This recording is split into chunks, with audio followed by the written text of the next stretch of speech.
கிட்டத்தட்ட 2021 திராவிட கழகம் ஆட்சிக்கு வந்துச்சு. திராவிட கழகம்ங்கிறது திராவிட முன்னேற்ற கழகம் ஆட்சிக்கு வந்துச்சா. 2021 அதை விட்டுருங்க. ஏன்னா 2021 மேக்கு மேலே தான் திமுக ஆட்சிக்கு வருது. கிட்டத்தட்ட 2022 ஒவ்வொரு வருஷமும் மு.க. ஸ்டாலின் அவர்களுக்கு பிறந்த நாளுங்கிற வந்திருக்கும்ல. அது எப்படி கரெக்டாக கனெக்ட் பண்ணுறீங்க? வெல்லும் தமிழ் பெண்களில் ஒரு 10 பேர்த்த துட்டை கொடுத்து கூப்பிட்டு வந்துடுறது, அதில் அப்படியே உங்களை புகழ்ந்து பேச வைக்கிறது. 1000 ரூபாவில் நான் அதை செஞ்சுட்டேன், இதை செஞ்சுட்டேன். எப்படி அவங்கள மனசாட்சி இல்லாமல் பேச வைக்கிறீங்கிறதான் சுத்தமாக புரியலைங்க. எவனாச்சும் வெளியில் நின்றுட்டு அந்த கிளி கிழிக்காங்க. மீடியாலாம் பார்க்குறீங்களா இல்லையா? அது சரி, உங்களுக்கு சாதகமாக பேசினா தான் அவனை வச்சுருக்கீங்க. இல்லைன்னா தமிழ்நாடு டிவியிலேருந்து தூக்கிடுறீங்க, டேக் டிவியிலேருந்து தூக்கிடுறீங்க. இது என்ன நியாயம்? பார்க்குறீங்களா பார்க்கலையா? ஐயா ஓசி பஸ்ஸுன்றாங்க, உங்கள் அமைச்சரே சொல்கிறாரு ஓசி பஸ் அப்படின்ட்டு. அமைச்சர் சொல்கிறாரு இந்த கண்டக்டர் மதிக்க மாட்டுறாங்க அப்படின்றாங்க. அவனை நான் எப்படி மரியாதை குறைவாக பேசுகிறேன்னு வச்சுக்காங்க, அவங்க மதிக்க மாட்டுறாங்களாம். அது சரி, நீங்கள் தமிழ்நாடு இதத்தை அமைச்சா தானே, தமிழ்நாடு போக்குவரத்து கழகத்தை அமைச்சா தானே அவங்க உங்களை மதிப்பாங்க, மக்களை மதிப்பாங்க. அவ்வளோ கோடிகளை நீங்கள் கடனில் வச்சுருக்கீங்க. அப்படியும் போட்டு அவன் ஒரு ஓட்டை கொடுத்துட்டு அவங்கள ஓட்டுங்க அப்படின்னா அவங்களும் பாவம் என்ன செய்வாங்க? இதில் அவங்களுக்கு நட்டம் வர்ற மாதிரி ஃப்ரீன்னு வேறு சொல்லிடுறீங்க. ஆல்ரெடி நட்டத்தில் போகுது, இதில் மேற்படி அவங்களுக்கு நட்டத்தை ஏற்றி விட்டீங்கன்னா அவங்க பாவம் கோவப்படத்தான் செய்வாங்க. நீங்கள் தானடா அவங்கள செலக்ட் பண்ணீங்க அப்படின்ட்டு அவங்க மேலே கோவப்படுறாங்க. அவங்க கோவங்கிற நியாயமானது தானே? சம்பளத்தையும் ஒழுங்காக கொடுக்க மாட்டீங்க, பென்ஷன்ஸையும் ஒழுங்காக கொடுக்க மாட்டீங்க. இப்போ நீங்கள் எவ்வளோ கடன் இழுத்து வச்சுருக்கீங்கிறதும் தெரியாது. அதையும் என்ன செய்ய போகிறீங்கிறது அடுத்து எவன் வர்றானோ அவன் தள்ள தூக்கி கட்டி விட்டுறது. இதுதான் நடந்துக்கிட்டு இருக்கு. இப்படி எல்லாத்தையும் செஞ்சுட்டு வெல்லும் தமிழ் பெண்கள் அப்படிங்கிற ஒரு பேரில் எப்படி நீங்கள் அவ்வளோ தூரம் எல்லாரையும் கூப்பிட்டு வச்சு பேச வைக்கிறீங்க?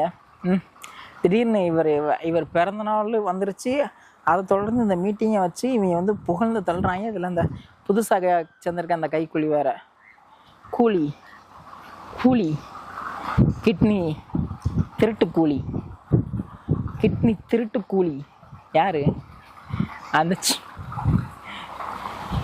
உங்களுக்கே தெரியும் யார் கிட்னி திருட்டு கூலி அப்படிங்கிறது தெரியும். அந்த பிள்ளை பேசுது இத்தனை வருஷமாக திராவிட முன்னேற்ற கழகம் அப்படிங்கிற ஒரு கட்சி இருக்குங்கிறே தெரிஞ்சிருக்காது. இப்போ பேசுது நான் திரை தளபதியெலாம் எங்கள் நிரந்தர தளபதி எதுவும் செய்ய முடியாது. எனக்கு சுத்தமாக ஐயா அத்தி புத்தாப்புல ஒத்த எலெக்ஷன் வின் பண்ணியிருக்கீங்க, மனசில் வச்சுக்கோங்க. டிஎம்கே மனசில் வச்சுக்கோங்க. கிட்டத்தட்ட 10 வருஷத்துக்கு அப்புறம் நீங்கள் வந்திருக்கீங்க. அந்த அம்மா இருந்துருந்துச்சுன்னு வச்சுக்கோங்க, சத்தியமாக அதுவும் உங்களால் வந்திருக்க முடியாது. என்ன இந்த ஷர்மிலான்னு ஒரு மேடம் கேட்டேன், ஜெயலலிதா அம்மாலாம் இருந்திருந்தா விஜயெல்லாம் அரசியல் வந்திருப்பார். அப்படி ஜெயலலிதா அம்மாலாம் இருந்திருந்தா டிஎம்கேவும் ஆட்சிக்கு வந்திருக்காது. புரிஞ்சுக்கிட்டு செயல்படுங்க. ஏடிஎம்கேலேருந்து 2-3 பேர் வந்துட்டா நீங்கள் பெரிய கட்சின்னு ஆயிட முடியுமா சொல்லுங்கள்? நான் தான் சொல்கிறேன், அத்தி புத்தாப்பில் உங்கள் இதில் ஒரு நல்லது நடந்திருக்கு, அதை அனுபவிச்சுட்டு போங்க. திமிரா பேசாதீங்க என்றைக்குமே. எங்கள் தளபதின்றீங்க, தங்க தளபதிங்க, திராவிட மாடல்ன்றீங்க. அந்த 5 வருஷத்தில் என்ன செஞ்சீங்க அப்படிங்கிறதும் உங்களுக்கு மட்டும்தான் தெரியும். அது கூட உங்களுக்கு தெரியுமாங்கிறது தெரியல. ஏன்னா நீங்கள் செஞ்சாதான் அப்படிங்கிற ஒரு விஷயமே உங்களுக்கு தெரியும் அப்படிங்கிறது என்னோட ஒரு பர்செப்ஷன். அதாவது அந்த பிள்ளை பேசுது, ஒரு சின்ன கிளிப்பு போட்டாங்களா, என்ன பேசுது? ஓட்டு பிரித்து உள்ளே இறங்கி கேட்ட ஆட்டைப்பட்டு போயெல்லாம் நினச்சிட்றாங்க. எவனாச்சும் அறிவு கட்டவங்க கூட அப்படிலாம் பண்ண மாட்டான். எவனாச்சும் கேட்ட திருடுறதுக்கு ஓட்டை பிரித்து உள்ளே இறங்குவானா? எல்லாம் தூங்கிட்டு இருப்பாங்க. அவனுக்கு உள்ள மத்தியில் இவன் ஓட்டை பிரித்து சத்தமெல்லாம் ஓட்டை பிரித்து உள்ளே இறங்கி அவன் வெளியே போய் அந்த கேட்டில் அவன் எல்லாத்தையும் போட்டு ஆட்டையை போட்டு போவானான். கேட்ட ஆட்டையை போடுறதுக்கு எதுக்கு அவன் உள்ளே வரணும்? கேட்ட ஆட்டையை போடணுன்னு முடிவு பண்ணிட்டா அவன் வெளியே நின்று ஆட்டையை போட்டு அவன் பாட்டு போயிடலாம்ல. இதெல்லாம் என்ன?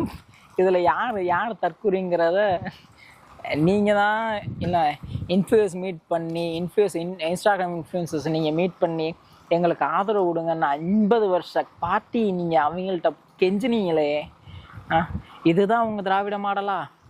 அப்படித்தான் கூப்பிட்டு பேசவும் வச்சுருக்கீங்களே, இதுதான் உங்கள் திராவிட மாடலா? அப்பட்டமாக எத்தனை விஷயத்தில் உங்களை மாட்டி விட்டுறாங்க. துப்புனாலும் தொடச்சிக்குவேன் அப்படிங்கிற அந்த ஒரு விஷயத்துலேயே நீங்கள் போய்கிட்டு இருக்கீங்க சார்.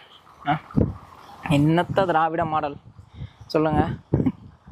எனக்கு அந்த பிள்ளையும் அப்படி சொல்லி தான் கூட்டு வந்துருப்பான். எவ்வளோ உன் மேலே அந்த கேஸ் இருக்குது, நீ என்னாச்சும் நீ பேசு, விஜயை பற்றி பேசு, நான் எவ்வளோ தர்றேன் எடுத்துக்கோ, நான் கேஸ்லேருந்து ஒன்று நான் ரிலீஸ் பண்ணிடுறேன் அப்படிங்கிற மாதிரி.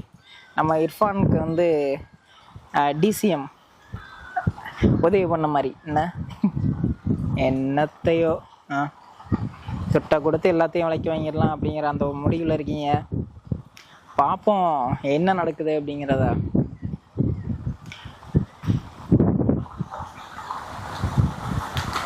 அவ்வளோதான், முடிஞ்சு.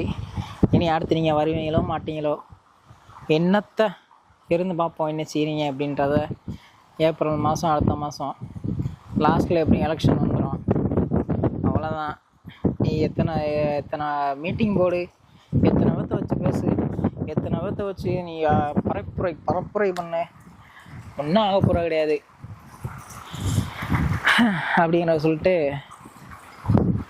எல்லாத்துக்கும்